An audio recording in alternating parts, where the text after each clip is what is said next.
Hello दोस्तों, आप सभी का स्वागत है। तो दोस्तों, आज आप लोगों ने देखा होगा कि आज तमिलनाडु के 9 कर्मी पुलिस वाले हैं, उनको आज फांसी की सज़ा दे दी गई है, वो भी 2026 6 अप्रैल को। और ये दी क्यों गई है? आज का पहला ये मतलब इंडिया में अपने हुआ है कि पुलिस वालों को फांसी की सज़ा दी गई है। तो जानते हैं ऐसा क्या किया? तो दोस्तों, 2019 में लॉकडाउन लगा था, उस टाइम पे एक पिता और उसका बेटा दुकान में काम कर रहे थे, तो लॉकडाउन के टाइम के अकॉर्डिंग उन्होंने दुकान को बंद नहीं किया था।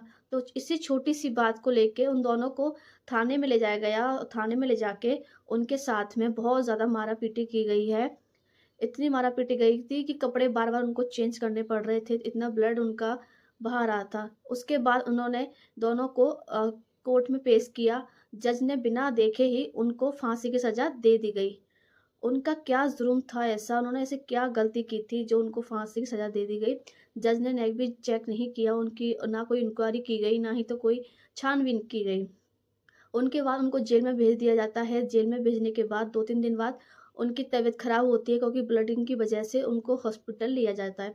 हॉस्पिटल में भी डॉक्टर ने कोई जाँच नहीं करता है, वो भी ओके बता के भेज देते हैं। फिर से उनको जेल में ले जाके डाल देते हैं। उसके बाद क्या होता है, 2-4 दिन के अंदर दोनों की मृत्यु हो जाती है।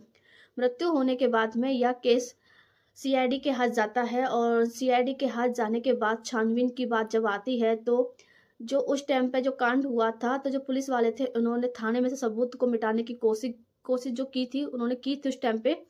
पर ये सारा जो कारनामा हो रहा था, एक लेडीज़ थी जो थाने की थी, उन्होंने देख लिया था, तो उनकी गवाही के बाद में ये वाला जो केस है उठा था और जाँच पड़ताल की गई। उसके बाद पुलिस वालों को के सबूत मिलने पे उनको फांसी की सज़ा दे दी गई थी। तो 2026 6 अप्रैल को दी गई थी, और उनको यह भी बोला गया है जितनी भी संपत्ति है पुलिस वालों की, तो ये जो पिता और बेटे की डेथ हुई थी उनके परिवार वालों को दी जाएगी। 1 करोड़ 45 लाख रुपए दिए जाएँगे। अगर नहीं देते हैं तो उनकी जितनी भी नाम प्रॉपर्टी है, वो प्रॉपर्टी भी उनके नाम पे दी जाएगी। तो ये बहुत अन्याय हुआ था। आज उन परिवार को बहुत बड़ी खुशी मिली होगी कि उनके जो पापी लोग थे उनको आज फांसी सज़ा दे दी गई है, 9 को दी गई है। एक की कोरोना के टाइम पे ही डेथ हो गई थी। आपको इसकी अपडेट जैसे ही और भी आती है हम आपको बताते रहेंगे। जी, वीडियो कैसी लगी प्लीज़ लाइक, कमेंट, शेयर और चैनल को सब्सक्राइब करना। ऐसे आपके पास में अपडेट पे